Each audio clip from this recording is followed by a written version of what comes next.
Hello everyone, I welcome you all to Major HS Kalsi's Balnoi Academy. I am Poonam Kumari, GS faculty at Balnoi. आज की class में हम करने वाले हैं पॉलिटी का एक test. This test has about 50 questions from different units. जो आपका पॉलिटी का जितना भी सिलेबस है उसमें से जगह जगह से जहाँ जो इम्पोर्टेंट यूनिट्स हैं, जहाँ से इम्पोर्टेंट क्वेश्चंस आए हैं PYQs के ट्रेंड के हिसाब से. So we have designed a test for you. Now we start with the class for the day. And here is your polity test. हम मेनली जो क्वेश्चन करेंगे they are related to Indian polity.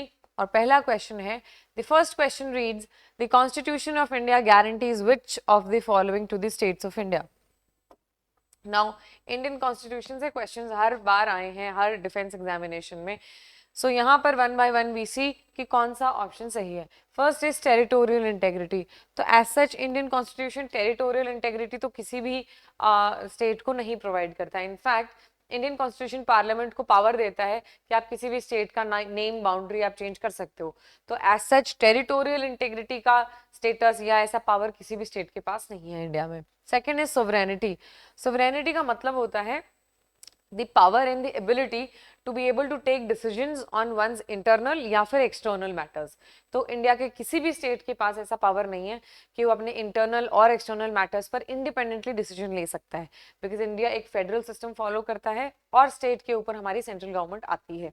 So again you see sovereignty भी Indian state के पास है, as in Indian government के पास है, बट इंडिया के हर स्टेट के पास सोवरेनिटी का पावर नहीं होता. थर्ड है right to secede from the union. ये तो खैर आप कॉमन सेंस भी लगा सकते हैं. इतने सारे स्टेट्स हैं जहां पर secession की डिमांड उठती है. secession का मतलब होता है, secede करने का मतलब होता है इंडिया का पार्ट ना होकर आप अपने आप को इंडिया से इंडिपेंडेंट घोषित कर दें. तो ऐसा तो इंडियन कॉन्स्टिट्यूशन डेफिनेटली किसी भी स्टेट को पावर वैसे भी नहीं देगा. और जहां पर भी ये डिमांड्स उठती हैं अक्सर हम उन्हें कर्ब करते हैं, ना कि उन्हें मोटिवेट करते हैं. तो ये तीनों ही, so of course the option would be option D, क्योंकि ये तीनों ही जो कंडीशंस हैं ये कोई भी गारंटी कॉन्स्टिट्यूशन प्रोवाइड नहीं करता है. Easy question. Now we look at the second question. The second one is a जज of supreme court of India. So हम सुप्रीम कोर्ट की बात कर रहे हैं और वहां पर जो जज होता है can be removed from office by which और whom among the following. All right. So you must be knowing that एक सुप्रीम कोर्ट के जज को हटाना बहुत ही मुश्किल होता है, क्योंकि हमने इंश्योर किया है कि हमारी जो जुडिशरी है वो इंडिपेंडेंट रहे, उस पर किसी तरीके का दबाव ना हो. तो अगर किसी सुप्रीम कोर्ट के जज को हटाना एकदम हम इजी कर देंगे तो judiciary as a pillar of democracy ही कोलैप्स कर जाएगा. इसलिए एक मुश्किल प्रोसेस होता है सुप्रीम कोर्ट के जजेस के रिमूवल का. So we look at the option. So removal हो सकता है पार्लियामेंट बाय लॉ. तो ऐसा तो नहीं है कि पार्लियामेंट को कोई भी लॉ बना के आप सुप्रीम कोर्ट का जज हटा दो, ऐसा नहीं हो सकता. दूसरा है जजेस of supreme court by majority. ऐसा भी नहीं हो सकता, क्योंकि ऐसे तो फिर सारे सुप्रीम कोर्ट के जजेस जो अपना एक ग्रुप बना लेंगे और जो भी जज उनको नहीं पसंद होगा उसको हटा देंगे. तो ऐसे तो बहुत ड्रामा हो जाएगा विद इन जुडिशरी. तो ये तो वैसे भी कॉमन सेंसिकली भी आप इसको हटा सकते हो. They can be removed by president on a resolution by parliament. Okay, हमें पता है कि प्रेसिडेंट लगता है सुप्रीम कोर्ट के जज को हटाने के लिए. तो या तो सी होगा या तो डी होगा. डी क्या है? प्रेसिडेंट ऑन हिज और her own discretion. Now see, अगर डिस्क्रिशन का मतलब है विवेक, तो अगर प्रेसिडेंट अपने विवेकानुसार कोई भी जज हटा देगा तो फिर तो सारे जो सुप्रीम कोर्ट के जजेस हैं वो तो प्रेसिडेंट के आगे पीछे रहेंगे, क्योंकि उनका जब मर्जी फिर वो हटा देंगे. तो ये भी नहीं हो सकता, क्योंकि ये तीनों ही आप देखेंगे कि डेमोक्रेसी के against, the very spirit of democracy would be violated अगर ये तीनों ही कंडीशंस हो. तो बहुत इजीली आप पहुंच सकते हैं एलिमिनेट करते हुए ऑप्शन सी पर. तो पार्लियामेंट जो होता है एक मोशन पास करता है दोनों हाउसेज में, और वो भी स्पेशल मेजोरिटी के साथ में, और उसके बाद में वो मोशन प्रेसिडेंट के पास जाएगा. फिर प्रेसिडेंट उस पर अगर साइन कर देता है तो द जज of supreme court stands removed. तो you see it is a very long process and it is a very complicated process, क्योंकि जो स्पेशल मेजोरिटी है हम एक क्लास में कवर करेंगे all the different types of majorities. तो ये जो स्पेशल मेजोरिटी है बहुत मुश्किल होती है अचीव करना. ये पूरी स्पेशल मेजोरिटी के साथ दोनों हाउसेस में पास करवाने के बाद फिर प्रेसिडेंट के साइन के बाद जो है सुप्रीम कोर्ट का जज हटता है. तो again this is one question from your unit, that is judiciary. हम देखते हैं next question. Next question reads, which among the following has the power to legislate on the matters which are neither in the union list nor in the state list and nor in the concurrent. So you know हमारे भारतीय संविधान में total 12 schedules हैं। उसमें से आप देखोगे जो शेड्यूल नंबर 7 है वो बताता है कि हमारे संविधान में 3 लिस्ट्स हैं, एक यूनियन की, एक स्टेट की और एक कॉन्करेंट। यूनियन लिस्ट में यूनियन के मैटर्स हैं, स्टेट लिस्ट में स्टेट के मैटर्स हैं, कॉन्करेंट लिस्ट में ऐसे मैटर्स हैं जिन पर यूनियन और स्टेट दोनों ही मिलकर डिसीजन ले सकते हैं। मगर सवाल यह है कि अगर कोई इशू इन तीनों ही लिस्ट में ना हो तो उस पर फैसला कौन लेगा। तो ऐसे में आप देखेंगे कि जो हमारा पार्लियामेंट होता है उसके पास ये राइट होता है। तो इस parliament is the supreme law making body in India. So parliament के पास सिंगल हैंडली पावर होता है and parliament decides on any such issue which is neither mentioned in your union list, state list और your concurrent list. Easy question. Now we move on to the next question that reads, what is the initial duration for which president's rule, आपको पता है president rule लगता है under article 356, can be impose in a state. इसको हम state emergency के नाम से भी जानते हैं। तो प्रेसिडेंट्स रूल, आर्टिकल 356 इमरजेंसी और स्टेट इमरजेंसी तीनों एक ही चीज होती हैं। और इसमें पूछा है कि जब सबसे पहली बार लगाते हो तो कितने टाइम के लिए, 6 महीने के लिए लगाते हैं हम सबसे पहली बार, और अगर हमें इसको एक्सटेंड करना हो तो हम इसमें +6 मंथ्स के लिए कर देंगे, और आगे बढ़ाना हो फिर +6 कर देंगे। इस तरीके से हर 6-6 महीने बाद में हम अप्रूव करके स्टेट इमरजेंसी को बढ़ाते रहेंगे। तो क्या फिर ऐसे तो किसी स्टेट को परमानेंटली ही इमरजेंसी में डाल देंगे, ये हो सकता है।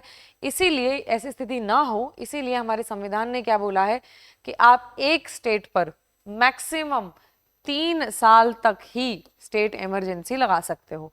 अगर 3 साल में भी उस राज्य की स्थिति नहीं सुधरती है, आपको वहां से स्टेट इमरजेंसी हटानी पड़ती है। तो 6-6 महीने से हम कितनी बार अप्रूवल कर सकते हैं, आप 2 बार करोगे मतलब 1 साल।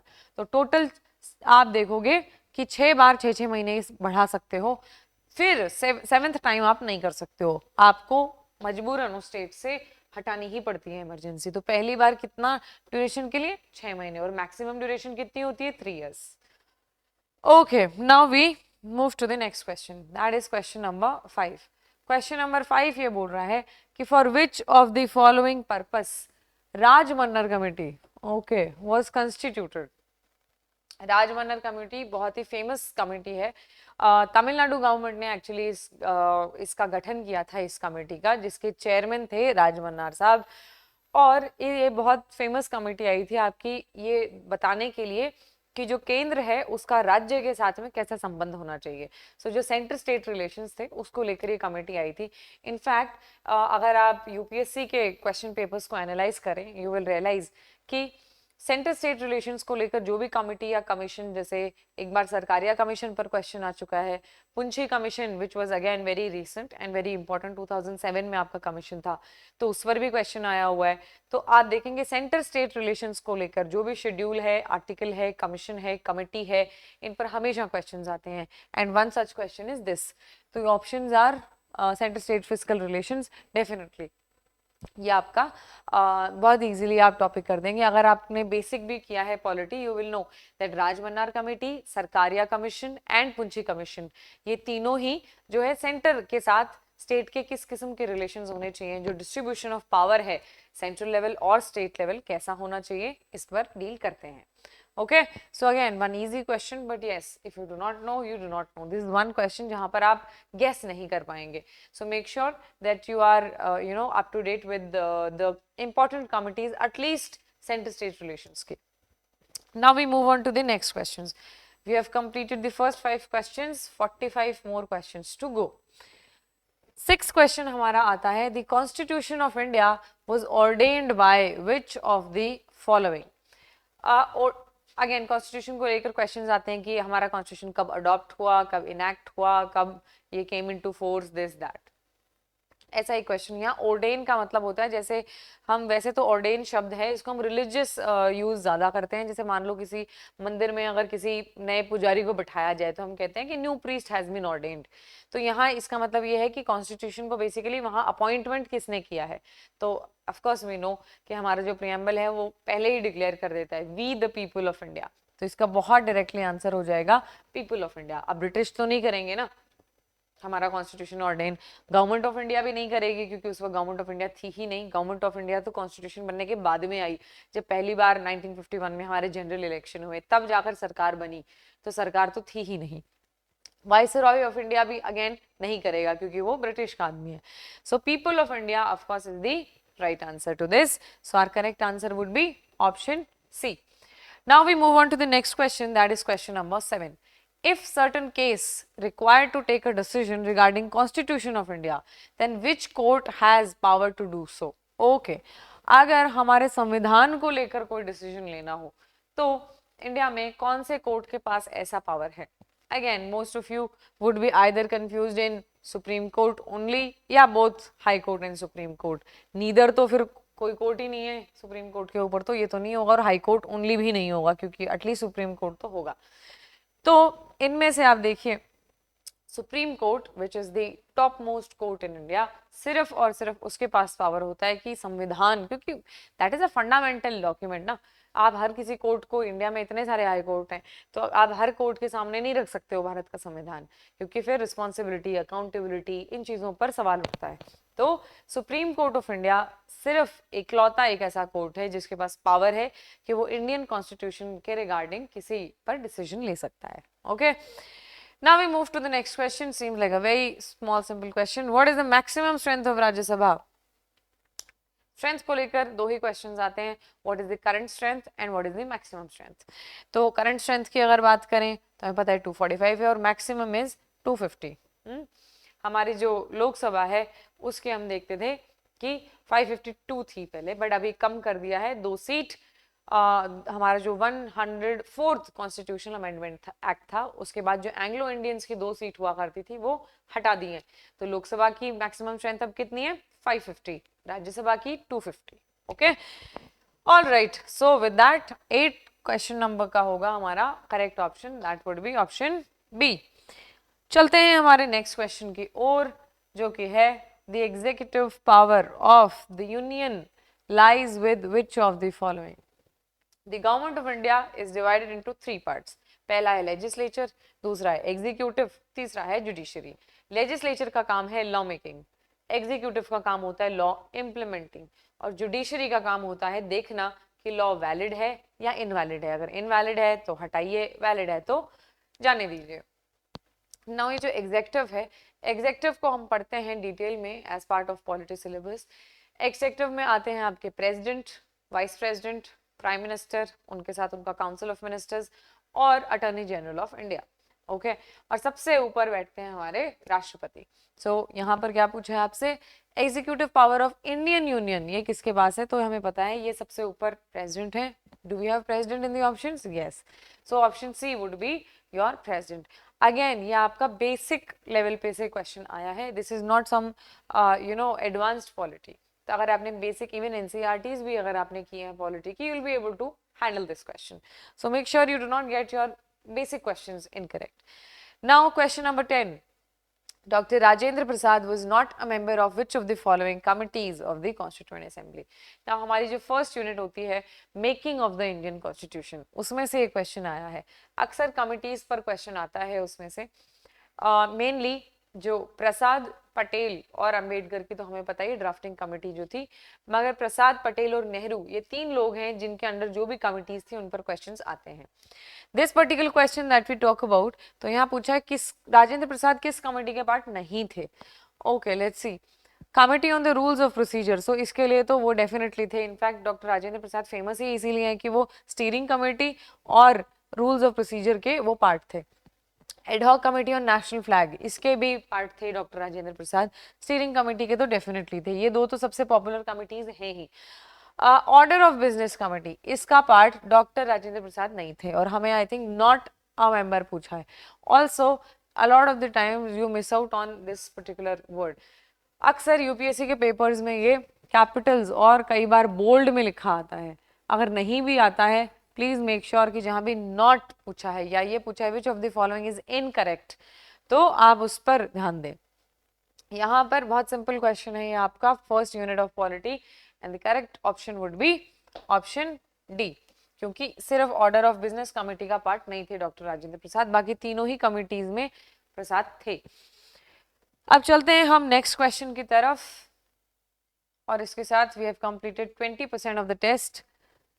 Let's see what do we have now. Which of the following fundamental rights guaranteed by the Indian Constitution is the reason for exempting unaided minority institutions? Okay, from the ambit of the Right to Education Act. हमें पता है right to education act लाया गया था क्योंकि ये realise किया गया कि भारत में जो है साक्षरता बहुत कम है.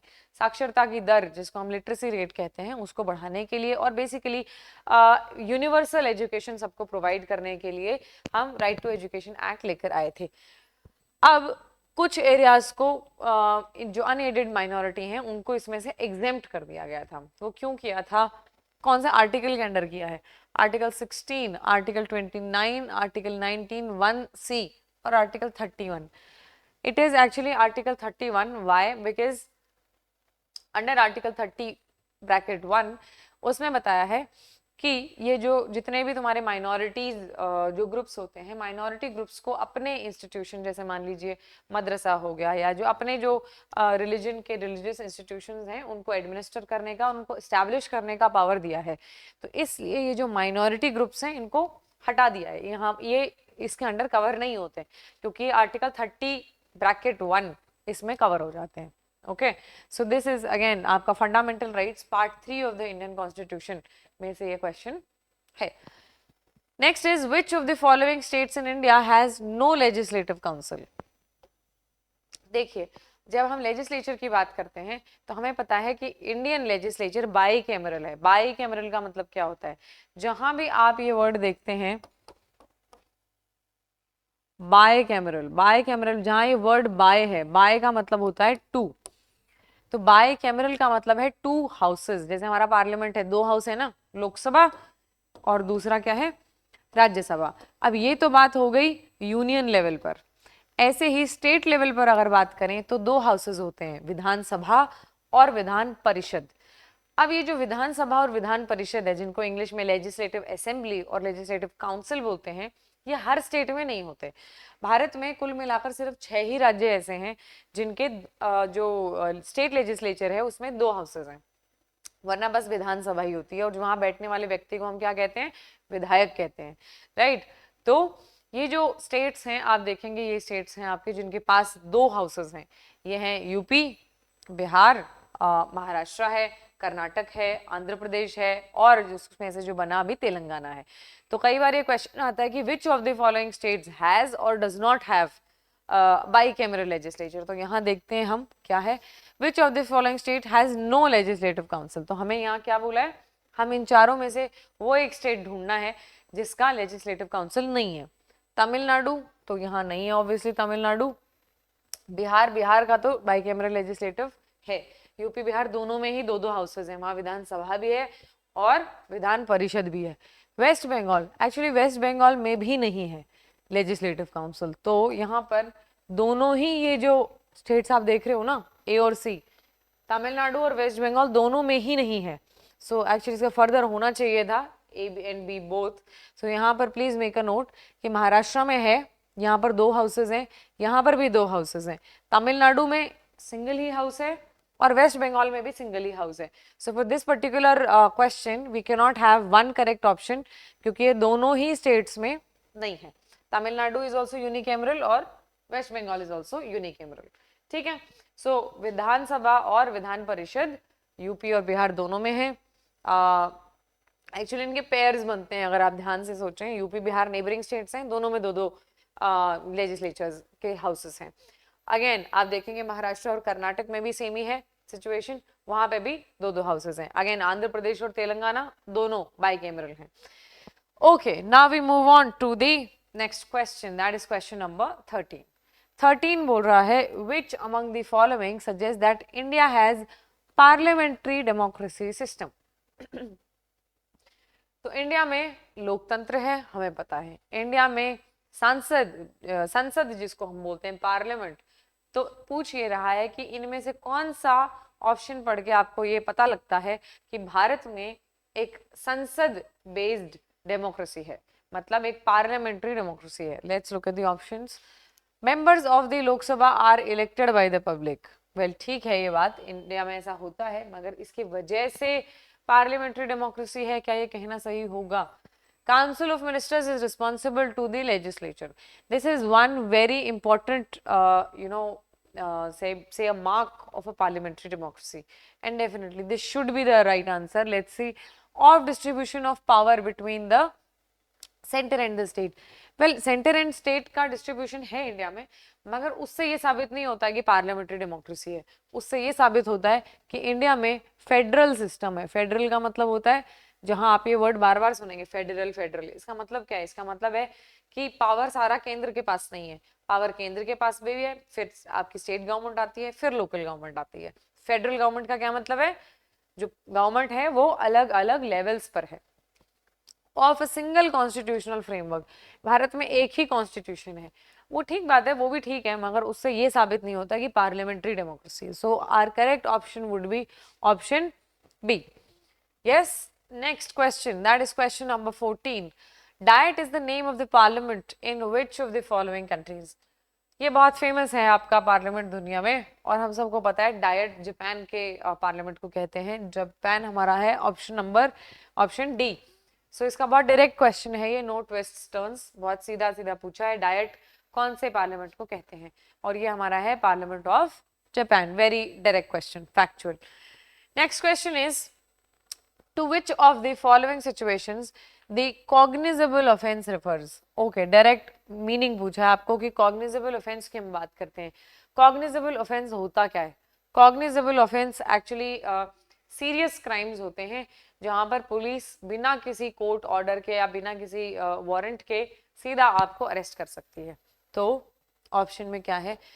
Arrest can be made without warrant. बस आपको अगर मीनिंग पता है, you will just read the first option. हालांकि पढ़ लेते हैं हम बाकी भी. Arrest can be made with a warrant, वो तो नॉन कॉग्निजेबल ऑफेंस हो गया ना. It is under the jurisdiction of a court, doesn't make sense. Police can register a case without formal complaint. No, complaint तो चाहिए ही, मगर warrant की जरूरत नहीं होती है. जैसे आपके जितने भी क्राइम्स हो गए सीरियस, फॉर एग्जाम्पल रेप हो गया, थेफ्ट हो गया, मर्डर हो गया, ये जो सारे इवन जैसे जो नकली करेंसी जो लोग कुछ बेचते हैं, ये सारे ही जो क्राइम्स हैं वो सीरियस क्राइम्स की कैटेगरी में आते हैं, और इनको हम कॉग्निजेबल ऑफेंसेस मानते हैं. अगर आपके अगेंस्ट किसी भी इस तरीके की क्राइम की कंप्लेंट जाती है, you can be arrested without a warrant. तो आपको वारंट निकलवाने की जरूरत पुलिस को नहीं पड़ती है. Okay, now we move to the next question, that is question number 16. Which act abolished the East India Company and transferred the powers of the government, territories and revenue to the British Crown? Now this is more of a political and little history. So this is what we call political history. यहाँ से question आता है कि ऐसा कौन सा act था जिसकी वजह से ईस्ट इंडिया कंपनी से सारे ये पावर्स हटाकर ब्रिटिश क्राउन, मतलब जो वहाँ की जो क्वीन या किंग है, उसके पास शिफ्ट कर दिए थे. तो हमें पता है कि जो 1857 की जो क्रांति हुई थी, हम जिसको वॉर ऑफ 1857 कहते हैं या रिवोल्ट ऑफ 1857 कहते हैं, उसके बाद में रियलाइज किया गया कि ईस्ट इंडिया कंपनी के हाथों में मैटर्स नहीं छोड़ सकते, क्योंकि वो सिर्फ मनी पर ध्यान दे रहे हैं और एडमिनिस्ट्रेशन पर उनका ध्यान है नहीं. बेसिकली उस वक्त तक इतना ईस्ट इंडिया कंपनी का रूल फैल चुका था भारत में, उनके बस की बात रही नहीं थी भारत को संभाल पाना. जगह जगह पर रिवोल्ट हो रहे थे. तो ब्रिटिश पार्लियामेंट ने या वहां की जो सरकार थी उन्होंने फैसला किया कि अब ईस्ट इंडिया कंपनी से पावर लेकर सीधा किंग या क्वीन के हाथ में पावर रख देना बेहतर रहेगा. और ये 1857 के रिवोल्ट के बाद होता है. तो अगर तुम्हें इतना भी पता हो तो तुम्हें दिख रहे हैं 1858 की एक डेट है. तो even if you don't know the exact से एक्ट, आप अगर हल्की कैलकुलेशन लगाएं, आपको बेसिक चीजें पता है, you can reach the correct answer. Okay, so charter act of 1853 नहीं, ये तो पहले ही आ गया था और ये बाद में आए थे. Correct option would be option B. Easy question. Next is, who was the first Indian to join the Viceroy's Executive Council? ये जो VEC था, ये यूँ रियलाइज किया गया कि अब थोड़ा सा जो है इंडियंस, क्योंकि इंडिपेंडेंस की डिमांड करने लग गए थे, ये रियलाइज किया गया कि इंडियंस को अब हल्का सा वो एक इम्प्रेशन देने के लिए कि लुक, हम तुम्हें भी डिसीजन मेकिंग में इंक्लूड कर रहे हैं, इसके लिए क्या हुआ था, एक वाइसरॉयज एग्जीक्यूटिव काउंसिल बनाया गया था, जिसमें भारतीय मेंबर्स को रखा गया. इसमें से जो पहले भारत की तरफ से ज्वाइन करने वाले थे उनका नाम था SP सिन्हा. तो ये एकदम again it's a fact based question. Satyendra जो प्रसाद सिन्हा थे वो पहले हमारे ऐसे व्यक्ति थे भारतीय मूल के जो वाइसरॉय के एग्जीक्यूटिव काउंसिल के पार्ट बने थे। Okay, now we move to the next question. The next question is, which act extended the principle of communal representation by providing separate electorates for depressed classes? British policy या British rule का एक बहुत important fundamental principle ये था divide and rule का, ये हमें पता है। भारत जैसे देश में जहाँ लोग वैसे भी यूनाइटेड नहीं थे, आज भी कम ही है, ऐसे देश में बहुत आसान रहा ब्रिटिश के लिए ये पॉलिसी अपनाना। इसीलिए सबसे पहले हम देखते हैं, हमारा एक्चुअली आया था 1909 का ये एक्ट, जिसने क्या किया कि इंट्रोड्यूस किया था ये सेपरेट इलेक्टोरेट वाला ड्रामा। और ये ड्रामा फर्दर एक्सटेंड किसने किया था? गवर्नमेंट ऑफ इंडिया एक्ट 1935 ने। तो इसमें क्या पूछा है? एक्सटेंडेड पूछा है, इंट्रोड्यूस्ड नहीं पूछा है। तो कई लोगों ने ये सीधा पढ़ के ये मार्क किया होगा, दिस इज रॉन्ग, क्योंकि इंट्रोडक्शन नहीं पूछा है, एक्सटेंशन पूछा है। It was extended by government of India act 1935।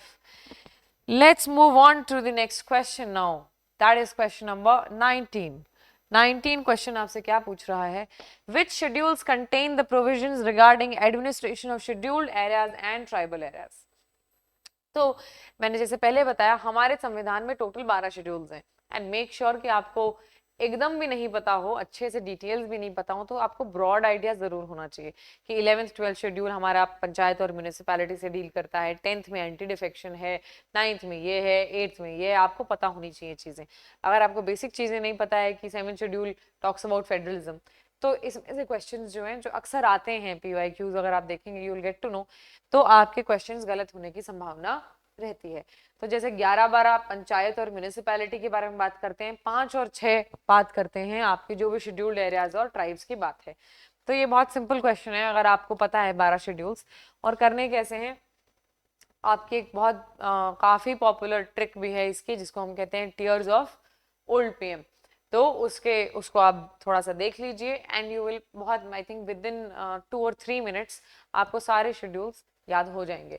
ठीक है, तो ये ट्रिक पहले भी कवर की है क्लासेस में, so I hope you are aware of that. In case you are not, you can definitely check out the classes. ठीक है, तो अपनी वो ट्रिक यूज कीजिए और इतना तो श्योर हो जाइए कि शेड्यूल्स में से अगर कोई क्वेश्चन आएगा you will not get it incorrect. Okay, so इसका बहुत डायरेक्टली हमने आंसर देख लिया है, दैट इज 5th और 6th शेड्यूल, जो कि बात करते हैं शेड्यूल्ड एरियाज और ट्राइब्स की। Let's talk about the question number 20। Which part of the constitution is described as the Magna Carta of India? बहुत ही बेसिक और बहुत ही फेमस क्वेश्चन। वैसे Magna Carta of India actually is almost like a list of important rights। ये हम western उससे inspiration लेकर हम कहते हैं Magna Carta of India। Magna Carta of India कहते हैं हम फंडामेंटल राइट्स को, क्योंकि फंडामेंटल राइट्स वो सबसे इंपॉर्टेंट पार्ट है भारत के संविधान का, जिसने भारत के नागरिकों को इतना एम्पावर किया हुआ है। एंड यहाँ पर क्या है, इन्होंने फर्दर पार्ट्स पूछे हैं, इन्होंने आपको फंडामेंटल राइट्स लिखा नहीं है, बट वी ऑल नो कि fundamental rights are mentioned in part 3 of the Indian constitution. तो पार्ट 3 कहाँ है हमारा? That is option C। So magna carta किसको कहते हैं? फंडामेंटल राइट्स को। और फंडामेंटल राइट्स भारत के संविधान के कौन से पार्ट में है? पार्ट 3 में। इन टोटल जो भारत का जो कॉन्स्टिट्यूशन है, बेसिकली इट्स अ बुक, और उस बुक के टोटल आप देखेंगे 25 पार्ट्स हैं, जैसे 25 चैप्टर्स हैं, कुछ उसी तरीके से। तो जो भारत का संविधान है उसके टोटल 25 पार्ट्स हैं, उसमें से जो तीसरा भाग है, तीसरे भाग में हम बात करते हैं हमारे फंडामेंटल राइट्स की, जिनको मूल अधिकार कहते हैं। टोटल है हमारे पास 6 फंडामेंटल राइट्स। ओके, पहले 7 थे, बहुत लोगों को अभी भी लगता है कि हमारे पास 7 ही फंडामेंटल राइट्स हैं, मगर अब घटाकर 6 फंडामेंटल राइट कर दिए गए हैं, क्योंकि हमारा एक बहुत कंट्रोवर्शियल फंडामेंटल राइट था, राइट टू प्रॉपर्टी, जो कि सरकार को बहुत दिक्कत कर रहा था विकास करने में, डेवलपमेंट करने में के लिए। जब भी सरकार को जमीन चाहिए थी, लोग जमीन दे नहीं रहे थे सरकार को कोई प्रोजेक्ट वगैरह के लिए, क्योंकि राइट टू प्रॉपर्टी तो एक फंडामेंटल राइट है। तो उन्होंने क्या किया, फंडामेंटल राइट हटाकर अब उसको बना दिया है, मतलब राइट टू प्रॉपर्टी को फंडामेंटल राइट की कैटेगरी में से उठाकर अब उसको लीगल राइट की कैटेगरी में डाल दिया है। So as citizen of this country आपके पास अभी भी राइट टू प्रॉपर्टी है, मगर आपके पास वो फंडामेंटल रूप से नहीं है। तो in total you have 6 fundamental rights which are mentioned in part 3 of the Indian constitution. बात करते हैं क्वेश्चन नंबर 21। क्योंकि अब हम 40% ऑफ द टेस्ट कर चुके हैं complete. Let's see which of the following stages is related to general discussion of bill in Lok Sabha. जब हमने क्लास की थी पॉलिटी की, हमने देखा था कि जब एक मोशन एक हाउस में इंट्रोड्यूस होता है, सो बेसिकली एक बिल का एक्ट बनने का जो सफर होता है वो कैसा होता है, उसके बीच में कौन से स्टेजेस आते हैं. तो हमने देखा कि फर्स्ट रीडिंग क्या होती है, सेकंड रीडिंग क्या होती है, थर्ड रीडिंग क्या होती है, कमेटी स्टेज क्या होता है, रिकमेंडेशन स्टेज क्या होता है, ये सारी चीजें. तो मैंने आपको बताया था कि पहले जो फर्स्ट रीडिंग होती है उसमें चर्चा शुरू भी नहीं होती है मोशन के ऊपर, उसमें खाली जो है वो बिल इंट्रोड्यूस होता है और उसका ऑफिशियल गजेट में उसको पब्लिश किया जाता है, बेसिकली छपाई होती है. तो इंट्रोडक्शन और छपाई इज द फर्स्ट पार्ट. फिर जब वो हो जाता है उसके बाद स्टार्ट होती है चर्चा उस टॉपिक पर, और वो चर्चा को हम कहते हैं सेकेंड रीडिंग. और उसी पर ये बेसिक क्वेश्चन है, which of the following stages is related to general discussion. किस में होता है? इंट्रोडक्शन ऑफ द बिल में तो नहीं हो सकता, थर्ड रीडिंग में तो वोटिंग ही हो जाती है, तो सेकेंड रीडिंग. बहुत इजी. अगर आप इतनी समझ रखते हैं कि पार्लियामेंट कैसे काम करता है, बिल क्या होता है, मोशन क्या होता है, वो कैसे इंट्रोड्यूस होता है, कहाँ होता है, कौन करता है, मिनिस्टर करता है, प्राइवेट मेंबर करता है, स्पीकर करता है, बेसिक जो चीजें हैं आपकी, जो बेसिक नॉलेज है पार्लियामेंट का, दैट वुड बी इनफ. और सेकेंड रीडिंग में होता है, आपको पता है, general discussion. Okay, now we move on to the next question, that is question number 22. which constitutional amendment empowers the administrators of certain union territories to promulgate ordinances.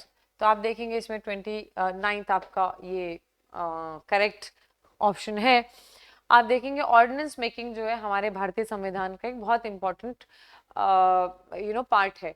आप देखेंगे, आपने पढ़ा होगा जब आपने प्रेसिडेंशियल पार्ट्स पढ़े होंगे, that ordinance making power president के पास भी होता है, which is a very important power. क्योंकि एक्चुअली ऑर्डिनेंस होता क्या है, पहली बात तो उसकी बात करते हैं. हमें पता है कि लॉ मेकिंग तो लेजिस्लेचर का काम है, पार्लियामेंट का काम है, मगर आपको पता है पार्लियामेंट पूरे 365 दिन वहां पर बैठ के काम नहीं करता. पार्लियामेंट के 3 सेशंस होते हैं, आपने सुने होंगे, monsoon session, budget session, winter session. अब ये जो तीनों सेशंस हैं, एक साल में 3 सेशन होते हैं. विंटर सेशन, ठीक है, उसके बाद में जैसे अभी बजट सेशन चल रहा है, उसके बाद में आपका मॉनसून आएगा. इन तीनों सेशंस के बीच में एक एक 2-2 महीने की छुट्टी होती है पार्लियामेंट की. अब मान लो कोई इंपॉर्टेंट टॉपिक आ गया, कोई इंपॉर्टेंट इशू आ गया और उस पर लॉ बनाना है, तो अब क्या आप सारे एमपीज को बुलाओगे पार्लियामेंट में एक उसको पास करने के लिए? ऐसा नहीं हो सकता, क्योंकि parliament is not in session. ऐसे में राष्ट्रपति के पास ये पावर होता है ऑर्डिनेंस देने का, बनाने का. बेसिकली एक लॉ बनाता है प्रेसिडेंट. जैसे ही पार्लियामेंट वापस आता है, पार्लियामेंट देख लेता है कि ये लॉ ठीक है कि नहीं. अगर ऑर्डिनेंस ठीक लगता है तो चालू रहता है, नहीं लगता तो उसको हटा दिया जाता है.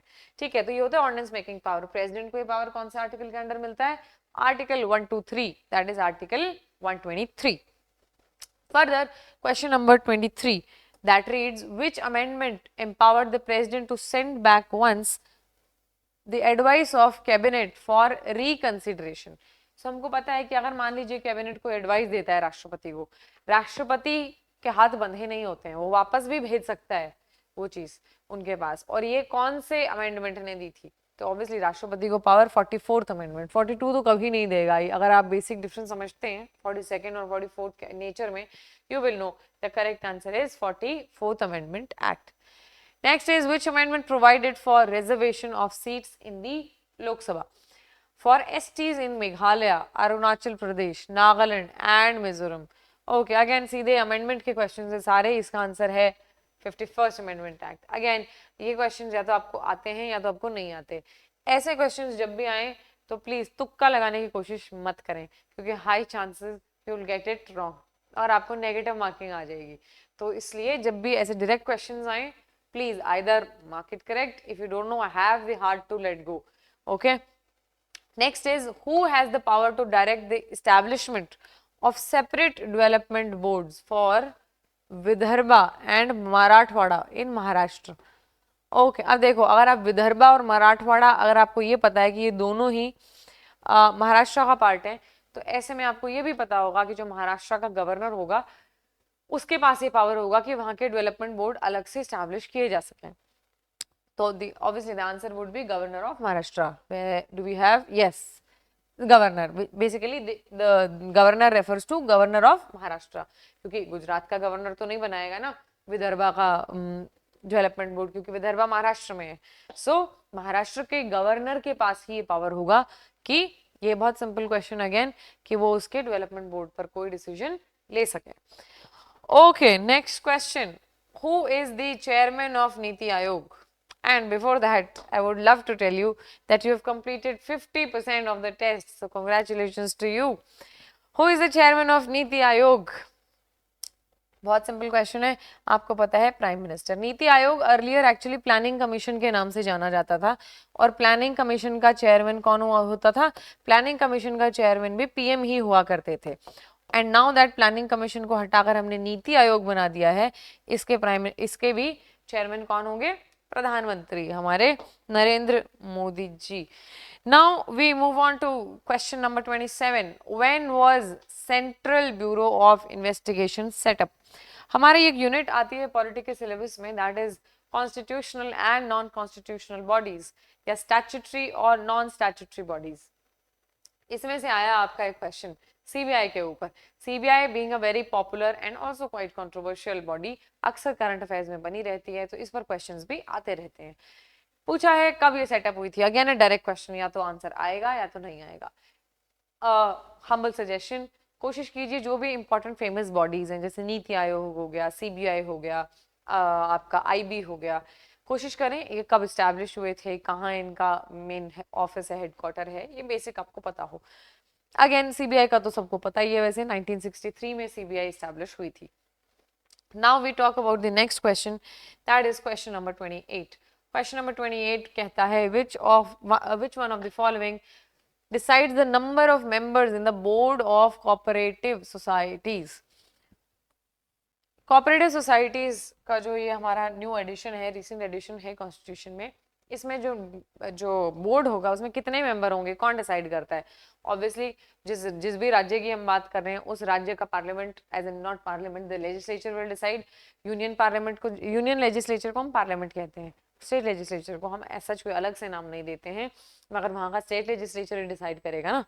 तो option D would be correct, क्योंकि स्टेट लेजिस्लेचर डिसाइड करता है बोर्ड में कितने मेंबर होंगे। Okay, now we talk about the next question, that is according to official languages act 1963, which language should be used for purposes of communication between union and non Hindi states? अब देखिए, भारत ऐसा राज्य है जिसमें इतनी विविधता है, इतनी डाइवर्सिटी है। ऐसे राज्य में, ऐसे देश में ऐसे भी राज्य हैं जहां पर हिंदी जो है आम बोलचाल की भाषा नहीं है, तो वहाँ का जो एडमिनिस्ट्रेशन, जो लोकल एडमिनिस्ट्रेशन है, वो लोग हिंदी नहीं समझते। तो नॉर्थ इंडियन स्टेट्स को अगर हम छोड़ दें तो सारा नॉर्थ ईस्ट हो गया, साउथ ऑफ इंडिया हो गया, वहाँ हिंदी समझने वाले लोग बहुत ही कम है। ऐसे में अगर केंद्र वहाँ बात करे राज्य सरकार से हिंदी में, या हिंदी कंपलसरी कर दें, तो दिक्कत हो जाएगी।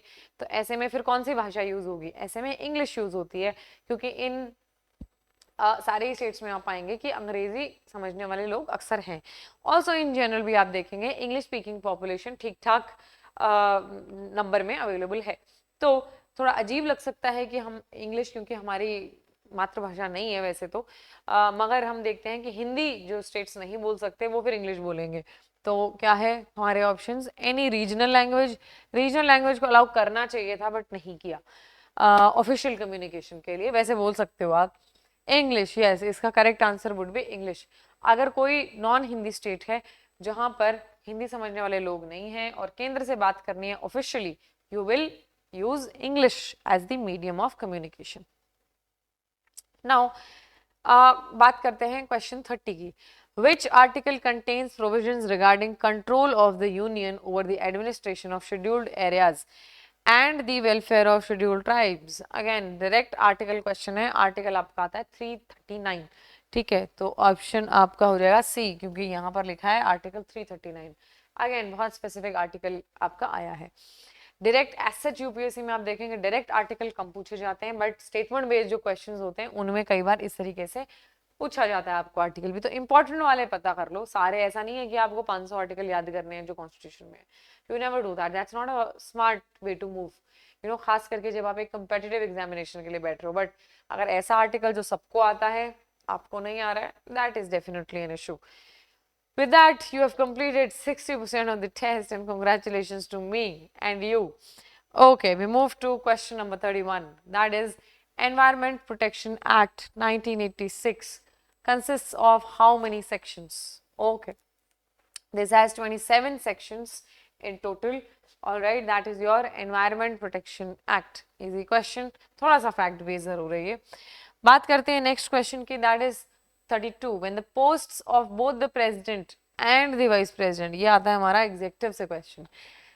Question क्या है? When the posts of both the president and the vice president are vacant, who among the following officiates as president? तो आपको पता है अगर भारत में राष्ट्रपति ना हो और हमें राष्ट्रपति तो चाहिए, we can not have vacuum, political vacuum नहीं हो सकती. अगर राष्ट्रपति नहीं है मीनवाइल किसी भी कारण से, तो उपराष्ट्रपति जो है, वाइस प्रेसिडेंट है, वो जाकर उनकी गद्दी संभालेंगे. मान लो वाइस प्रेसिडेंट भी ना हो तो हमारे जो चीफ जस्टिस ऑफ इंडिया है वो जाकर संभालते हैं. तो हमारे पहला ही ऑप्शन ए है, that is your correct option. तो अगर आपको बेसिक्स क्लियर हैं, easy PG question for you. Question 33. Which type of government is based on free and fair elections where those currently in power have a fair chance of losing? Yes. ऐसा कोई political system जहां पर जो लोग power में हैं, high chances के वो पावर में नहीं रहेंगे, ऐसा ऑप्शन है. सो बेसिकली कहने का मतलब है, it's not like monarchy. Monarchy में क्या होता है, राजा है, उनके पुत्र राजा बन जाएंगे, फिर उनके पुत्र राजा बन जाएंगे. वेरी लेस लाइकली कि वो पावर से कभी हटेंगे अपने लाइफ टाइम में, क्योंकि या तो आप उनको जाकर हराओ तब ऐसा हो सकता है. एंड यू नो ये हम डेमोक्रेसी में होता है, जैसा इंडिया में होता है. अभी जो करंट पार्टी है इन पावर, अगर जो नेक्स्ट जनरल इलेक्शंस होंगे, अगर उसमें वो मेजोरिटी नहीं गेन कर पाती है वो पार्टी, तो they will be out of power. अगर वो पार्टी मैनेज कर लेती है मेजोरिटी, तो definitely they will continue being in power. तो कहने का मतलब है, हर 5 साल में ऐसी स्थिति उत्पन्न होना कि आप पावर कंटिन्यू भी कर सकते हो और आप पावर खो भी सकते हो, ऐसी स्थिति को ही हम कहते हैं लोकतंत्र होना. कि किसी भी पार्टी को ये ना लगे कि हम यहाँ परमानेंट हैं, या किसी भी पार्टी को ये डर भी ना हो कि 5 साल पता नहीं रहने देंगे कि नहीं. ऑलराइट, इसको बोलते हैं डेमोक्रेसी. डेमोक्रेसी है, yes, democratic form of government में ऐसी स्थिति होती है कि आप पावर कंटिन्यू ना भी करें. Alright, next question is, the first general election in India and first amendment to the constitution was held in. Now see, date पूछी है. वैसे मैं आपको 2 चीजें बोली हैं कि एक तो पहला जनरल इलेक्शन कब हुआ, मान लो किसी को ये नहीं आता, तो पूछा है भारत का पहला अमेंडमेंट कब हुआ, मतलब भारत का जो संविधान था उसमें पहला संशोधन, समझते हैं आप, संशोधन पहले कब हुआ, बेसिकली संविधान को पहली बार बदला कब गया. और इनकी दोनों की ही एक ही डेट है. तो अगर किसी व्यक्ति को एक का भी पता है तो वो बता देगा, दिस इज 1951. ठीक है, 1951 में पहली बार सरकार बनी थी भारत में, जिसमें प्रधानमंत्री थे पंडित जवाहरलाल नेहरू और आपके होम मिनिस्टर थे सरदार वल्लभ भाई पटेल. ऑल राइट, और उस वक्त वाइस प्रेसिडेंट थे हमारे डॉक्टर सर्वपल्ली राधाकृष्णन, प्रेसिडेंट थे doctor Rajendra Prasad. Okay, now we move to the next question, that is question number 35. Storting is the name of the parliament of which country? Storting actually famous again, जैसे diet famous है Japan का parliament, वैसे starting भी काफी famous है. Starting ये जो शब्द है इसका अर्थ है कोई महान चीज, तो बेसिकली समथिंग ग्रेट. तो ये जो डिस्टॉर्टिंग आपका पार्लियामेंट है, ये है यूरोप में एक देश है जिसका नाम है नॉर्वे. नॉर्वेजियन पार्लियामेंट को हम कहते हैं डिस्टॉर्टिंग. ठीक है, नॉट डिस्टॉर्टिंग, स्टॉर्टिंग. ठीक है, तो स्टॉर्टिंग कौन से देश के पार्लियामेंट को कहते हैं? Norway. So this one European country. What is the preamble of the Indian constitution? An introduction, the beginning, या द प्रीफेस, या द प्रोलोग. बहुत फेमसली इंडियन preamble को अलग अलग नामों से जाना जाता है. On that note, I would also like to tell you that the inspiration of the preamble of India actually came from the US Constitution, क्योंकि US Constitution ने पहली बार अपने संविधान के पहले जो है एक प्रीफेस लगाया था, एक पेज, जैसे किताब शुरू होने के पहले एक प्रीफेस होता है, इंडियन प्रीएम्बल भी एक प्रीफेस है. तो वेरी डायरेक्टली, और आप देखेंगे प्रीएम्बल बहुत ही 70-72 वर्ड्स का एक पहला एक पन्ना है भारत के संविधान का, मगर क्वेश्चंस उसमें से बहुत ज्यादा आते हैं। मेक श्योर आपको याद हो। सारी एनसीईआरटी बुक्स में भी आप पाएंगे कि लिखा होता है प्रियम्बल फर्स्ट पेज पर। तो कोशिश करें कि ये जो 70-80 वर्ड्स हैं इनको आप याद कर लें। Next question is how many fundamental rights are guaranteed by the Indian constitution. ये तो बहुत ही जो है 6th स्टैंडर्ड का क्वेश्चन है, बट कई बार जैसे खास करके जो एनडीए के लिए जो एंट्री है हमारी डिफेंस एग्जामिनेशन, उन लोगों को नहीं आता इसका आंसर। क्यों? क्योंकि उनको लगता है 7 फंडामेंटल राइट्स हैं, एंड अगर इसमें मान लो 7 कहीं होता वो उसको ही मार्क करते correct. The correct answer is 6। We have 6 fundamental rights as citizens of India. These 6 rights are mentioned in part 3 of the Indian Constitution, that is also called as the Magna Carta of India.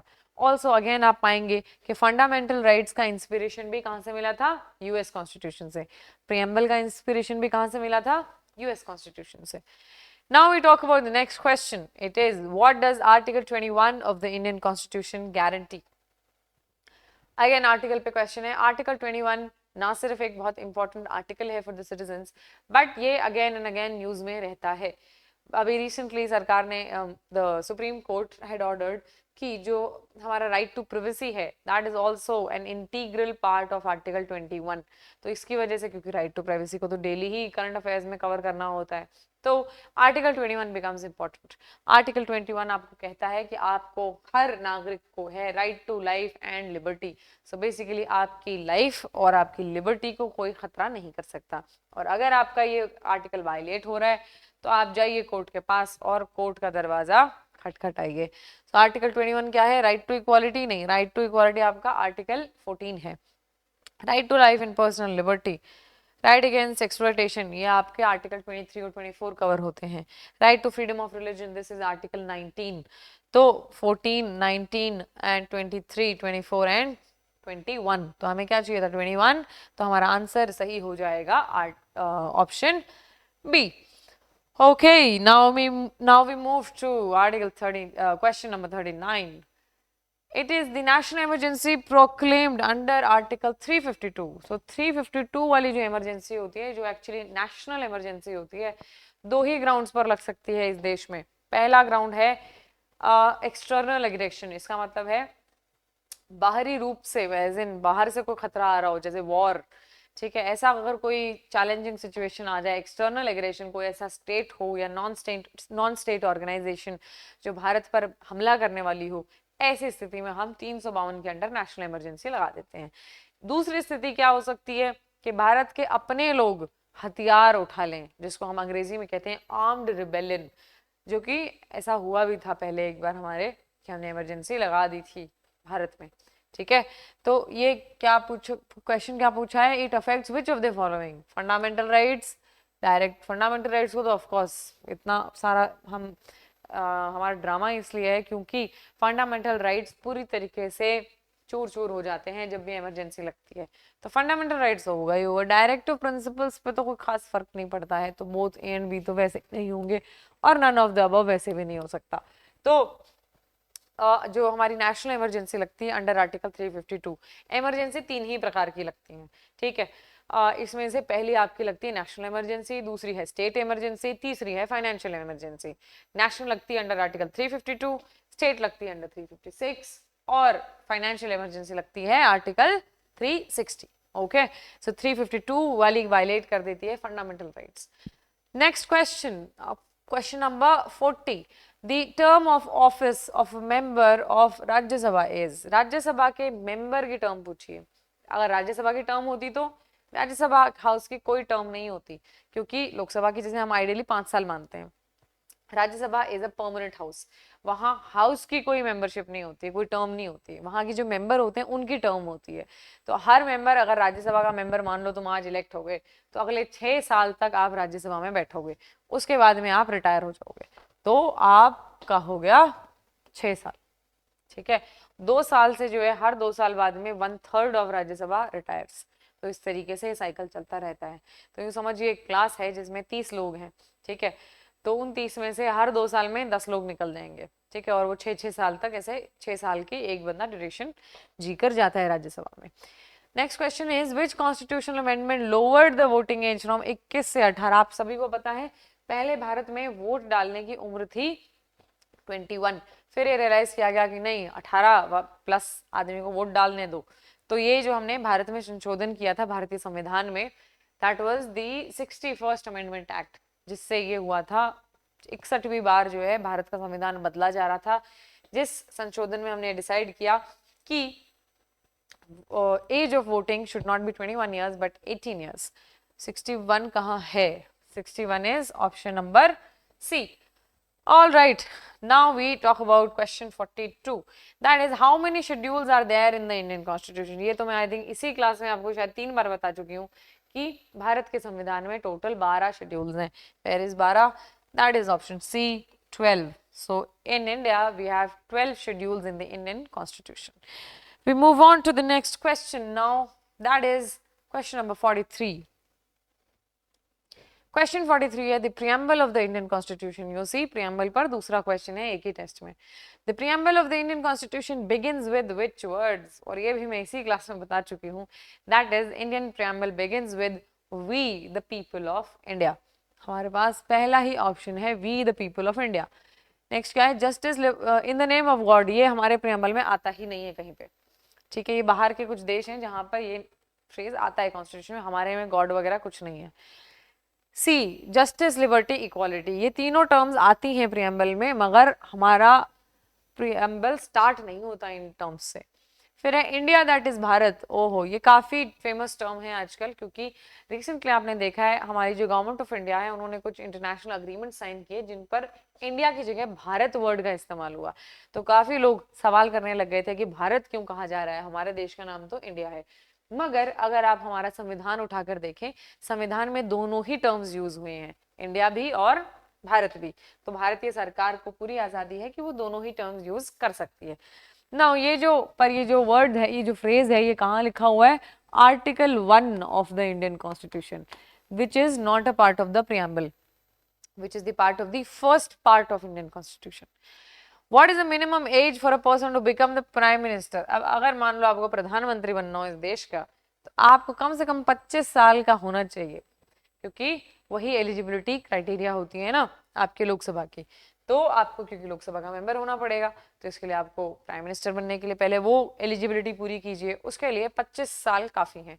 तो अगर आप talented हैं और आप प्रधानमंत्री बनने के इच्छुक हैं और अगर आप 25 साल के हैं तो आप बिल्कुल प्रधानमंत्री बन सकते हैं. All right, now we move on to the next question, that is question number 45. Question number 45 reads, according to the Constitution of India, it is the duty of the President of India to cause to be laid before the Parliament of which of the following? पहला है the recommendations of the Union Finance Commission. ठीक बात है. The report of the Public Accounts Committee. ठीक बात नहीं है. The report of the Comptroller and Auditor General, जिसको हम कहते हैं CAG under Article 248. बिल्कुल सही बात है. The report of the national commission for scheduled caste, ये भी बिल्कुल सही बात है. तो क्या हमारे पास ऐसा ऑप्शन है 1, 3 and 4? Yes we have, that is option C. तो बहुत easy, little factual but yes easy question. अगर आपको 2 पता था, 2 हटा देंगे तो 50-50 पर तो आप ऐसे ही पहुंच जाते हैं. चलते हैं अब हम अगले क्वेश्चन की तरफ. इसके साथ हमने कंप्लीट कर लिया है 90% ऑफ द टेस्ट. सो अगर आप अभी भी बने हुए हैं, so congratulations. What is the provision to safeguard the autonomy of the Supreme Court of India? Supreme Court being the topmost court of India, उसकी जो है क्या बोलते हैं इसको, ऑटोनॉमी को सिक्योर करने के लिए हमारे संविधान में क्या क्या प्रावधान है. तो देखते हैं क्या क्या प्रावधान है. While appointing the Supreme Court judges, the President of India has to consult the Chief Justice of India. बिल्कुल सही बात है, मतलब 1 तो है ही है, तो या तो ये 1 and 3 होगा, ये होगा, या तो ये होगा. ये दोनों तो वैसे ही चले गए, है ना. तो 50-50 पर तो हम आ गए.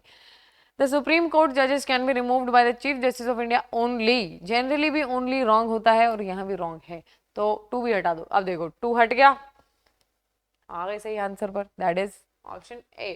तो sometimes the thing is you also need to know कि आप एक पर्टिकुलर क्वेश्चन को पढ़ते कैसे हैं. अगर आपको इसमें से पहले 2 सेंटेंस भी अगर आते हैं, उनका भी पता है ये सही है या गलत है, सही क्वेश्चन बिल्कुल आपका हो जाएगा. Next question is question number 47. That is, what will follow if a money bill is substantially amended by the Rajya Sabha? The Lok Sabha, so basically कहने का मतलब है कि एक मनी बिल था, लोकसभा में इंट्रोड्यूस हुआ, वहां पास हुआ, फिर राज्यसभा के पास चला गया. अगर राज्यसभा उसमें बदलाव कर दे तो फिर क्या होगा? कुछ नहीं होगा. राज्यसभा से बिल वापस जाएगा लोकसभा. लोकसभा को अच्छे लगे सजेशन तो ठीक, नहीं लगे तो कोई बात नहीं, क्योंकि लोकसभा के पास बहुत पावर्स होते हैं मनी बिल के कॉन्टेक्स्ट में. ओके, तो ऑप्शन पढ़ें. द लोकसभा में still proceed with the bill, okay, accepting और not accepting the recommendation of the Rajya Sabha. तो बहुत आसानी से हमने क्वेश्चन सॉल्व कर लिया. आपको मनी बिल को लेकर जो आर्टिकल 110 है, जो बताता है कि मनी बिल में कौन से इश्यूज आएंगे, कौन से मैटर्स मनी बिल माना जाएगा. तो money bill is actually finance bill, but article 110 में जो भी मैटर्स लिखे हुए हैं उनके ऊपर अगर कोई बिल हो उसी को हम मनी बिल कहते हैं. पहली बात तो आपको मनी बिल पता हो, मनी बिल होता क्या है, फिर पता हो कि मनी बिल इंट्रोड्यूस कहाँ होता है, लोकसभा में ही होता है, फिर पता हो कि लोकसभा के पावर्स क्या हैं. Okay, next is 48. Consider the following statements. An amendment to the Constitution of India can be initiated by an introduction of a bill in the Lok Sabha only. फिर गलत है ये, क्योंकि मनी बिल तो ठीक है, money bill can be introduce only in Lok Sabha, मगर संविधान को बदलने की बात कर रहे हैं तो वो जो पावर है वो दोनों हाउसेस के पास है. अब मान लो कोई ऐसी परेशानी हो, ऐसी समस्या हो हमारे संविधान में जिसकी वजह से सारे देश के राज्य परेशान है, मगर यूनियन गवर्नमेंट को कोई फर्क नहीं पड़ रहा क्योंकि यूनियन गवर्नमेंट को कोई आपत्ति नहीं है, तो स्टेट्स कहाँ रिप्रेजेंट होते हैं? राज्यसभा में. अब राज्यसभा के पास वो जो पावर ही नहीं है संविधान बदलने का, तो सारे स्टेट सफर करते रहेंगे ना. इससे क्या होगा? केंद्र के पास ज्यादा पावर आ जाता है. तो हमारे जो कॉन्स्टिट्यूशन मेकर्स थे उन्होंने ये स्थिति पहले ही सोचते हुए हमारा संविधान बनाया और उन्होंने कहा कि अगर संविधान में ऐसी कोई चीज लगे जो समय के साथ मान लो इररिलेवेंट हो जाए या बदलनी पड़े, तो उसको बदलने के लिए जो मोशन है, जो बिल है, वो लोकसभा और राज्यसभा दोनों में ही पास हो सकता है. तो 1 तो बिल्कुल इनकरेक्ट हो गया, तो 1 भी नहीं होगा और 1 and 2 भी नहीं होगा. Now let's see, if such an amendment seeks to make changes in the federal character, federal मतलब केंद्र, राज्य और लोकल. अगर फेडरल कैरेक्टर मतलब distribution of power between state and government, centre and state हुआ, तो the amendment also requires to be ratified by legislature of all the state. नहीं, all the states नहीं, half of the states. 50% states के पास ये होना चाहिए कि 50% स्टेट्स बोल दे कि ये बढ़िया संविधान में संशोधन किया है, कर दो. तो दोनों ही स्टेटमेंट्स गलत हैं. सो ऑप्शन करेक्ट पूछा है ना, तो नीदर इज करेक्ट, तो neither 1 neither 2. This is your question 47. Now we talk about question 48. ओ 48 हमने कर लिया ना. अब बात करते हैं लास्ट के 2 क्वेश्चंस और फिर कंप्लीट करते हैं टेस्ट हमारा. 49 क्वेश्चन क्या है? In the areas covered under the panchayat extension to the scheduled areas act, जिसको अक्सर आप पेसा एक्ट कहते हैं, PESA act 1996. What is the role power of gram sabha? Gram sabha has the power to prevent alienation of land in such areas. ठीक बात है. Gram sabha has the ownership of minor forest produce. ये भी ठीक बात है. 1 and 2. Recommendation of Gram Sabha is required for granting prospecting license or mining lease for any mineral. नहीं, ये गलत बात हो गई, तो 3 हटा दो, 1 and 2. Correct answer would be B. Again, panchayat related questions for some reason UPSC बहुत ज्यादा पूछता है, चाहे वो DPSP में आर्टिकल 40 हो, चाहे इनके 73rd कॉन्स्टिट्यूशन अमेंडमेंट एक्ट हो, चाहे ये हो 243 हो आर्टिकल, हमेशा आप देखेंगे पंचायत से क्वेश्चन आता ही है. पंचायत जब भी आप कवर कर रहे हो पॉलिटी में, थोड़ा एक्स्ट्रा ध्यान से पढ़िए प्लीज. एग्जाम के पहले पंचायत वाला पार्ट रिवाइज करके जाइए, होना ही होना है. You will be asked a question from Panchayati. Which of the following statement is not correct regarding the president's veto power? और पूछा गया है not correct. हमारे राष्ट्रपति जी के पास एक वीटो पावर होता है और अलग अलग प्रकार के वीटो होते हैं, एब्सोल्यूट वीटो, पॉकेट वीटो, ये सब क्वेश्चंस पढ़ते हैं. क्या है? President has the power to either sign off or withhold his assent on a bill under article 111. ये ठीक है. अगर 110 होता तो ये इनकरेक्ट हो जाता, बट यहाँ क्या बोला है? 111, तो ये ठीक स्टेटमेंट है पहला. तो The president cannot exercise his suspensive veto in relation to money bill. क्यों? क्योंकि मनी बिल 110 के अंडर आता है, तो ये भी ठीक है। The president can not exercise any veto power in relation to constitutional amendment bills. The president cannot exercise any veto power in relation to constitution. Yes, ये भी ठीक बात है। क्यों? क्योंकि कॉन्स्टिट्यूशनली अगर हम अमेंड कर रहे हैं, मतलब हमारे संविधान को अमेंड कर रहे हैं, तो राष्ट्रपति को पावर नहीं दे सकते ना इतना, वो उसमें जरूरी है कि लोकसभा और राज्यसभा के पास पावर रहे, तो ये ठीक बात है। He can not exercise veto in संविधान का संशोधन। The bill is kept pending by the president for an indefinite period by exercising absolute veto. No, इसको एक्चुअली ये कर तो सकता है, प्रेसिडेंट एक इनडिफाइनाइट पीरियड के लिए रख सकता है बिल, मगर इस वीटो को हम कहते हैं पॉकेट वीटो। नाम से ही पता लग रहा है ना, जैसे यूं समझो कि राष्ट्रपति ने ये बिल अपने पॉकेट में रख लिया हो, अब गया, भूल जाओ उस बिल को, ठीक है। तो ये जो इनडिफाइनाइट पीरियड के लिए जो बिल अगर राष्ट्रपति रख लेता है, उसको बोलते हैं पॉकेट हो गया है तुम्हारा बिल, ठीक है, तो इसको बोलते हैं pocket veto. And with that, we have completed our polity test for the day. So far you've seen we've covered questions from all the sections, चाहे हमारे schedules हैं, articles हैं, fundamental rights हैं, इसके अलावा important committees हैं, important constitutional amendment acts, and you know, your making of the Indian constitution, some political history also we covered, and we have completed our test, and I hope that आप बने रहे, you could sustain the test. Also, I hope that you were able to handle these questions. अगर आप handle नहीं कर पाए हैं certain questions, that's perfectly all right. It's a competitive examination. You don't even aim, you know, scoring 100 out of 100. So that's all right. Do not, you know, feel demotivated. But अगर important basic questions थे जो आप नहीं handle कर पाए, से part 3 में से या schedules में से या emergency related questions, then it is worrisome. You need to improve on your basics. तो अपने बेसिक्स सुधार कीजिए और कांस्टेंट रिवीजन करते रहिए, एंड बार बार बीच बीच में इस तरीके से टेस्ट को प्रैक्टिस करते रहिए। इससे क्या होता है, आपका जो रिकॉल होते रहते हैं जो भी कॉन्सेप्ट्स आपने याद किए हैं। So yes, with that we call it a day. Keep learning, keep growing. जय हिंद।